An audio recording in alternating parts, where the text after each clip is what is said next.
Okay, so the outline of the talk is that I was planning to start with a short introduction in how we record signals from the brain.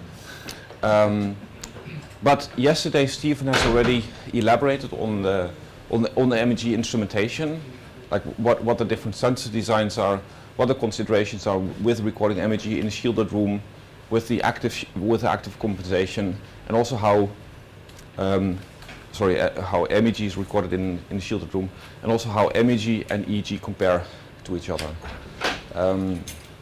In the hands-on session, it will also become clear that we do have the different sensor designs. So we have the planar radiometers, we have the actual magnetometers in the MEG system here, and it is important to understand the differences because they do affect the analysis. So I will keep this part short, then I'll go to a section where I'll demonstrate how we use the FieldTrip toolbox to analyze these types of signals, and then I'll provide a background on the project to put it in a broader perspective and hopefully give you a better understanding for how the toolbox came about and how we're still developing it.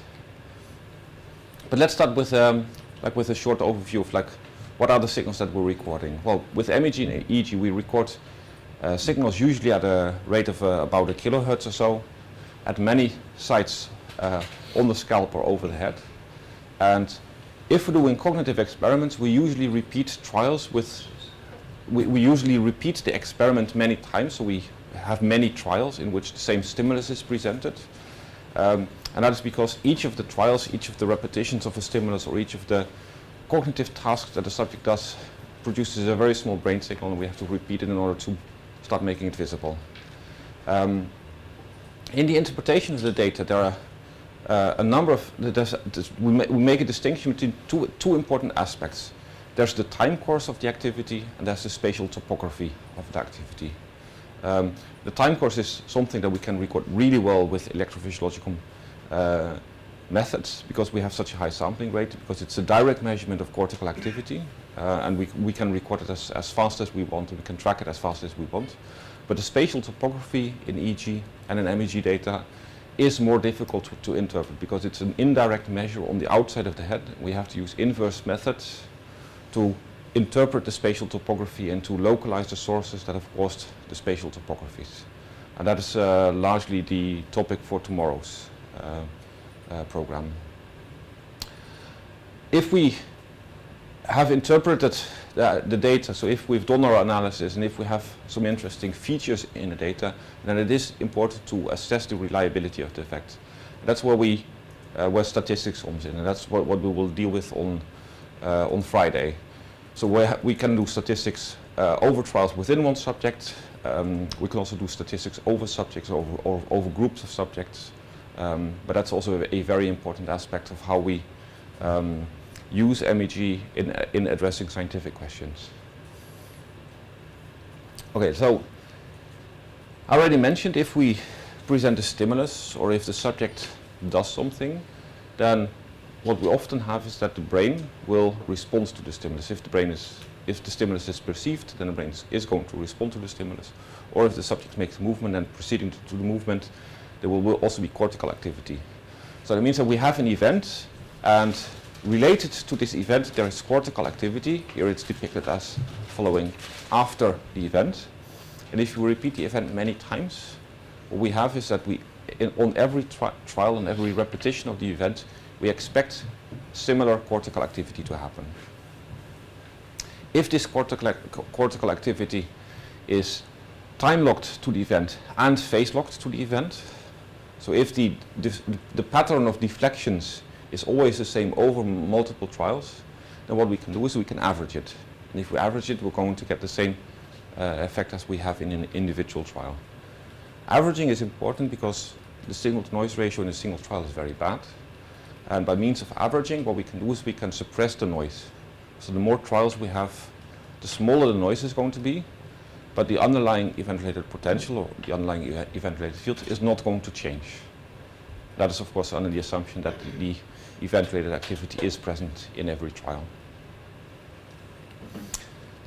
There's also activity which is related to the event, but which is not phase locked to the event. So it does not have a consistent phase if we see that activity multiple times.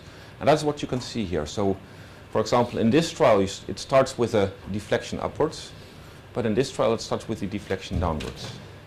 This is also the type of activity that we have, that we see a lot in spontaneous brain activity, oscillations. And these oscillations, they have phases. So they basically have deflection going up and downward, more or less at random moment in time. So that means that a lot of the brain activity that we see is actually not phase locked to the events. That also means that if we average this activity, then the average is going to go towards zero. So from the perspective of someone who has always been doing event-related potentials, this type of activity will be considered noise, because this type of activity is the activity that we're averaging out. So this requires different analysis strategies, which we're going to deal with tomorrow morning. So the signal characteristics that we consider during the analysis are the time course of the activity. So we have the event-related potential. We can look at the spectral characteristics, so we can look at a power spectrum. We can look at how the spectral characteristics change over time.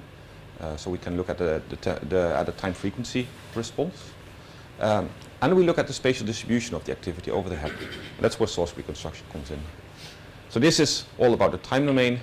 This is about the spatial domain. And what we very often do is that we first do an analysis in the temporal domain, and then subsequently do the analysis in the spatial domain. For the analysis in the spatial domain, we need a high signal-to-noise ratio. So that means that we have to use analysis techniques at the channel level to get a good signal-to-noise in these aspects of the data before we move over. That's also something that you will realize if you go through the tutorials, that we're using the temporal information to try to make an optimal estimate of the activity, and then we move over to the spatial domain. The reason for going to the source domain, for trying to estimate source activity, is that at the center level we have a superposition of activity. So if we have a source, for example, in the posterior part of the brain, and if we have a source in the frontal part of the brain, then a sensor that is in between will pick up both sources. A sensor that is closer to the back will mainly see this one, and the sensor towards the front will mainly see the frontal one. So if we're trying to analyze this data, and if we try to interpret the data on the scalp level, and of course with this example it's still feasible that you can, because it's a very simple example, like the high frequency activities at the front, the low frequency activities at the back. But the problem is that we have a lot of overlap of activity. So the purpose of source analysis is not only to localize the sources. If the localization is the most important aspect of your research question, then fMRI might actually be a better research tool, because with fMRI we can localize much better. But one of the most important aspects of doing source reconstruction, source estimation, is to separate the time series of the different sources. So if we have done these recordings, then on the one hand we want to know more or less where the active regions are, but more importantly is we want to know what is the time course of the sources. So that's why we do source analysis. Okay, so let's move on to how we analyze the signals. Like we now know like a little bit of the motivation, and let's now look at how the analysis is done. So FieldTrip is a toolbox, and FieldTrip features features all high-level EEG and MEG analysis steps. So what we can do is we can read data from all available MEG systems, and from a large number of the EEG systems. FieldTrip offers functions for pre-processing, for filtering, for segmenting, for time-locked analysis, for frequency and time frequency analysis, using a variety of different methods for the spectral analysis. We have a number of different source reconstruction techniques. Tomorrow we're going to work on 2 different source reconstruction techniques, on dipole fitting and on beamformers. And FieldTrip also offers advanced tools for doing statistical analysis. Of course, a very important question, a very important motivation for looking at the time series is that we want to assess how different brain regions interact with each other, and that is why FieldTrip offers connectivity and network analysis tools. So this is basically the type of analysis tools that we have to explore and to interpret the data that we've recorded. What we try to do with the project is that we try to make it easy to work on this data, so that's also why we provide all the operations around it to make this comfortable. And that doesn't always mean that we do everything in FieldTrip. It also means that we allow for easily exporting certain figures, certain results, for example, to a Nifty file or to an analyze file, so that you can easily visualize the results in software which has been designed for visualizing volumetric MRI type of data, which is much more convenient than trying to implement this all in MATLAB. So FieldTrip is a toolbox, but it's not a closed toolbox. We try to provide a consistent interface to a lot of analysis functionality, but we exploit other freely available tools where possible. FieldTrip not only provides functions like algorithms, but a very important design characteristic of FieldTrip is also that FieldTrip has a structured way of representing the data. And the idea is that all data is represented in a separate standard MATLAB structure, and we try to keep the data structures as small as possible, but still have all the relevant details within the data structure. So the data structures are we try to design them such that they are self-explanatory. Since the data structures are self-explanatory and they are very similar, like we try to keep them consistent over all the functions, that means that it's very easy for you to write your own functions that operate on these data structures. And it's also possible that if you have a function, and if your function outputs a data structure that is similar to a FieldTrip data structure, then you can subsequently feed the data back into FieldTrip and, for example, use the visualization tools that we have in combination with the analysis that you have implemented yourself. So FieldTrip is a toolbox, and the tools that it contains are functions.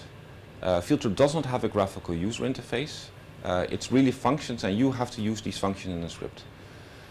FieldTrip functions have a structure like this. So we have of course, in MATLAB functions always have a function name, and with FieldTrip we always start with a first input argument, which is a configuration structure. And in the configuration structure, we inform the function how it should behave. Functions then also take input data, which is a structure, and functions can produce output data. Some functions in FieldTrip, for example the plotting function, they do not produce output data, they only produce a figure. Some functions in FieldTrip do not take input data, such as the function that imports data from disk, so you would only tell the function, this is where the data is, please read the data into memory for me. And in general, we always work with the configuration structure as the first argument, and that's a structure, like a standard MATLAB structure, with fields and values which are human readable. At least that's what we try. So we have config.channel, which is a cell array with strings. So rather than indexing channels by numbers, we specify channels by their name. And that is a strategy that works with almost all acquisition systems. Like in almost all acquisition systems, channels have a clearly identifiable name, which allows you to identify not only which channel it is, but also where it is on the scalp. This allows us to make analysis scripts, and in the analysis scripts you don't have to keep track of the channels yourself, because FieldTrip is keeping track of it. So if at a certain point you decide that, for example, the third channel in your recording is a bad channel and you want to remove it, then the fourth channel is going to become the third channel. Since FieldTrip keeps track of all the data, FieldTrip also knows that the third channel label will be removed, which means that if you index it using the channel labels, you won't get lost in your data, because the data representation remains consistent. Where possible, we use channels a lot. Where possible, we also specify the the parameters that relate to the computation. We specify them in standard international units. So this is frequency of interest limits, and frequency of interest limit is indicated in hertz. So this means from 1 till 70 hertz. Also time, we always use time in seconds. So there's a lot of these parameters, and we always try to make them such that regardless of the structure of your data, that you can think about what you want to have rather than having to think about what the data offers. So the data might be sampled at 1000 hertz. Well, then it's relatively simple, because then you know that 1000 samples is 1 second. But the data might also be sampled at 1013 hertz, which happens to be the sampling frequency of the 4D neuroimaging system. And then of course it becomes rather clunky to think of like how many samples are there in 1 second or how many samples are there in 3 seconds and what kind of spectral resolutions can I obtain. So that's why FieldTrip tries to do this bookkeeping for you so that you can focus on the science. So if we compare FieldTrip to normal MATLAB, then FieldTrip has this configuration structure, and what it basically has, it has a key and a value, and it has multiple of them. And MATLAB, and especially the more complicated MATLAB functions, for example, for the plotting functions or like functions that take a lot of arguments, uses a similar strategy. So MATLAB often uses a list of variable input arguments, which also have a key and a value and a key and a value. The reason for us for having designed it like this is that if we write a script like this, then we keep everything under each other, which means that we can read the script. We can very easily change one of the lines in the script. We can very easily comment out one of the lines in the script. Whereas if you have a very long function like this with 10 or 20 arguments, you can imagine that it doesn't really fit on the screen anymore. It also means that you cannot easily change. It's more difficult to find the parameters, and you cannot very quickly disable one of the parameters because you really have to take it out of the line. That means that for scripting with complicated functions, this is just a more clumsy style of doing it. But technically, they're equivalent. So I said that FieldTrip is a toolbox, and it's up to you to decide what you do with the tools that are in the toolbox. The style that you use the tools determines the analysis that you're going to do. So what you do is you take separate functions out of the toolbox and you're going to call them after each other. So what you would do is you would start with pre-processing. You could subsequently do a FT reject artifact, you could do a frequency analysis, and you could plot the data. But you could also go to frequency statistics and then plot the results of the statistical analysis. So this is the way that we often think about designing an analysis pipeline, like as a flow chart. And each of these steps in the flow chart corresponds to a small snippet of the script. So this is the help of the FT preprocessing function. So what you see is that it either takes only a configuration as input, or it takes configuration and data, which allows you to apply additional filters to data that you have already read in from disk. And the way that you would call it is, for example, like this. So you specify a data set, you specify that you want to use a bandpass filter, and then you call the function, and the output argument of the function is the raw segmented data. And then in a later step in the analysis, what you can do is you can specify a configuration, and you're going to specify the raw data as the input argument to the FREC analysis function. It is important to realize that every function has its own configuration structure. So here we have options that FT preprocessing does not understand, or vice versa. And as long as the options, as the functions have really completely different options, it's not so bad if you mix them up.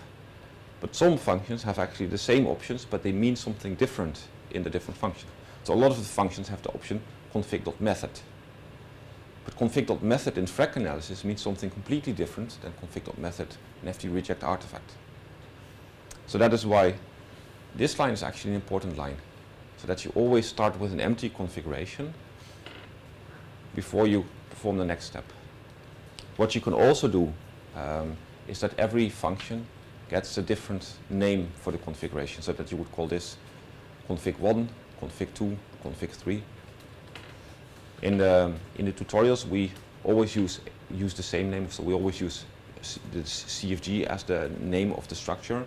But of course, you can also use different variable names to the different CFG structures.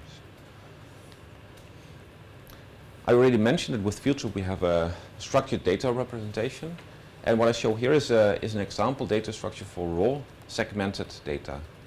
So what you see is that it has it describes channel labels. So this is for 151 channels, and it contains a cell array with 87 time axes and 87 trials. FieldTrip allows for analyzing data where trials are not of the same length. So that means that some trials might be longer, some trials might be shorter, and we cannot organize the data in a three-dimensional array. That is one of the restrictions that most other software packages have is that they assume that all of the trials are of equal length. But that imposes quite some limitation on the types of analysis that you can do. And since we have a lot of experiments in NatMEG where we actually exploit variable trial lengths, for example, analyzing the cortical activity following a stimulus, but not analyzing the activity related to the response that subsequently follows on the stimulus. And if the subject has a variable reaction time, which is like an experimental paradigm, the trials will start having variable length. So what you have to imagine is that in every element of this cell array, in every element of this cell array, there is a single matrix. And quite often these matrices will be of the same size over the trials. The matrix that's in here has 151 rows and a certain number of columns, each column being a one time point. What's also specified is the trial information, and the trial information is an optional field. It's not always there, but depending on how you've pre-processed your data, the trial information can contain information about the trigger code. And that allows you to keep track of your data so that you can pre-process all of your data together, and that you can split your data later in the analysis pipeline into one condition or another condition. Or it allows you to specify, for example, the reaction time, that if you want to do statistics, that you have kept the reaction time of all the trials together with the trials, such that you can see whether there's a cognitive event that correlates with reaction time. In the raw data for reference, we usually also keep the header of the original file, and we keep the configuration structure. And I will return to that later. This is the data structure for event-related data, for event-related fields data. Let me just switch back and forth. So what you see is that it's quite similar. So it again has a label field, it has a time field, but now there's only a single time vector, and this single time vector has 900 time points, which are expressed in seconds. It has the average field, which is again a matrix of 151 by 900. But by default also the variance is computed. And what you also see is that we specify the dim ord. And the dim ord is something that we use for the more complicated data structures. This is quite a simple one. But for the more complicated data structure where we have channel time frequency data over multiple repetitions, so we have 4 dimensions. In those cases we use the dim ord to specify the interpretation of the dimensions. So the dim ord is channels by time, which means that channels by time, so that we know that based on the label, we know that there's 151 channels, and that we know based on the time axis 900 time points. So all matrices that are 151 by 900 in such a data structure can be interpreted as channel by time. And later you will also see that in the hands-on session, you will also see that occasionally there are other fields which can also be interpreted as channel by time, or that can be interpreted using this dim ord. Again, there's a configuration structure in here as well. So what you do in practice is that you come up with an idea for like conceptually, which is conceptually represented in a flowchart, and then you write small snippets of code, and you put them after each other. So you do a piece of FT preprocessing, then you do frag analysis, then you do frag statistics, and then you can go to plotting, or you can do something else. Once you have such a script for a single subject, it's very easy to extend the analysis to a larger group of subjects.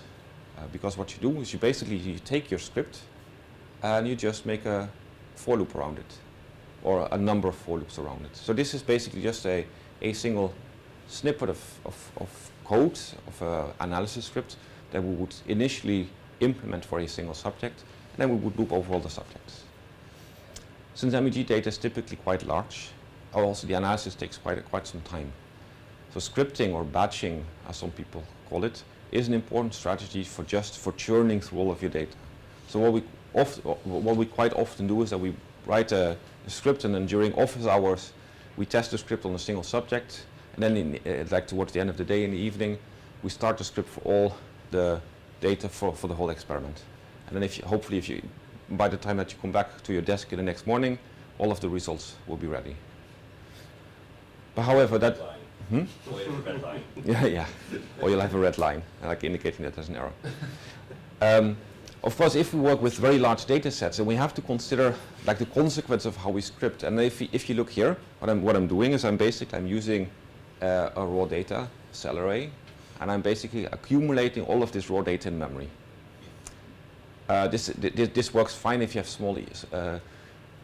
relatively small EEG data sets. But if you have MEG data sets, this is not going to work, because an MEG data set is typically you can hold 1 or 2 or 3 in memory, but you cannot hold 20 MEG data sets in memory. So what we quite often do is, if we go to batching, is that we write the results to disk. So basically what this one would do is it would churn through all the data, and every time that something has been processed, it would write it to a file that here has row %s means that the name of the subject is inserted, and %d means that the condition code is inserted. And then the next morning you would find a whole bunch of files on disk, each with the raw pre-processed data of the subject. To make it easier for you to handle the data in a consistent manner, we have provided a option which is config output file to all the FieldTrip functions. So rather than you having to specify and you having to save it, what you can do is you can specify config output file, and then FieldTrip will write it to disk for you.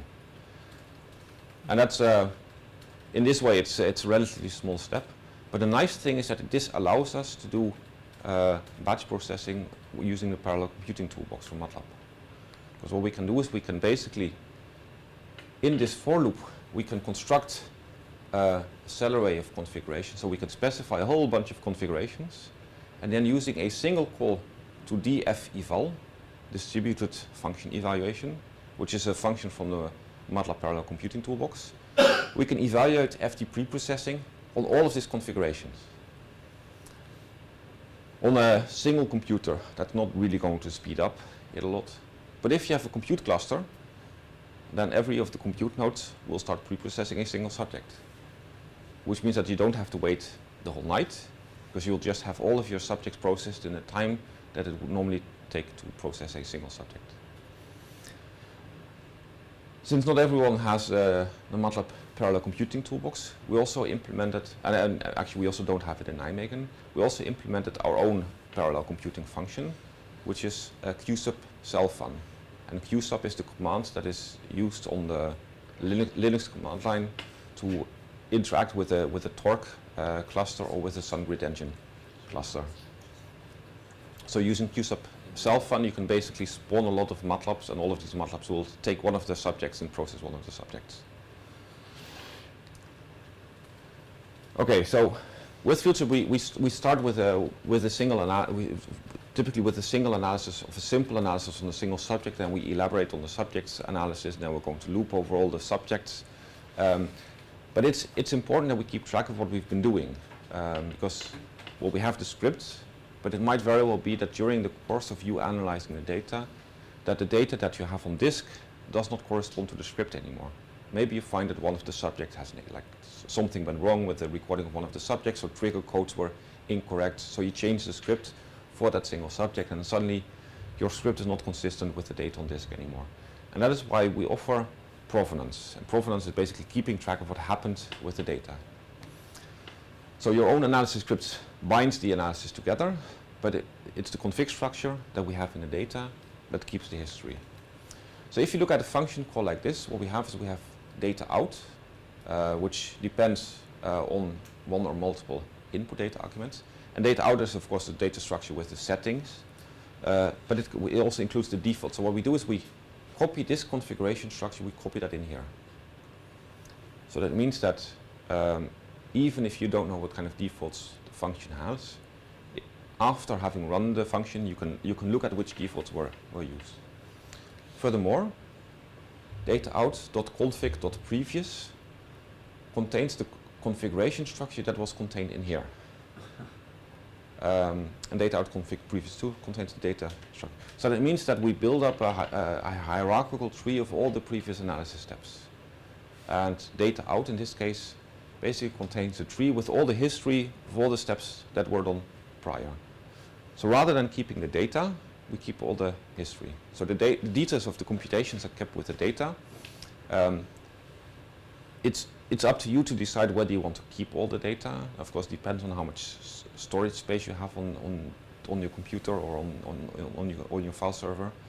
But in principle, the history of the data can be reconstructed using config.previous.previous.previous, which means that after having done a lengthy analysis, and if you're writing down the outcome of the analysis, and if you want to double check that your method section is consistent with how the analysis was actually done, you can just check it.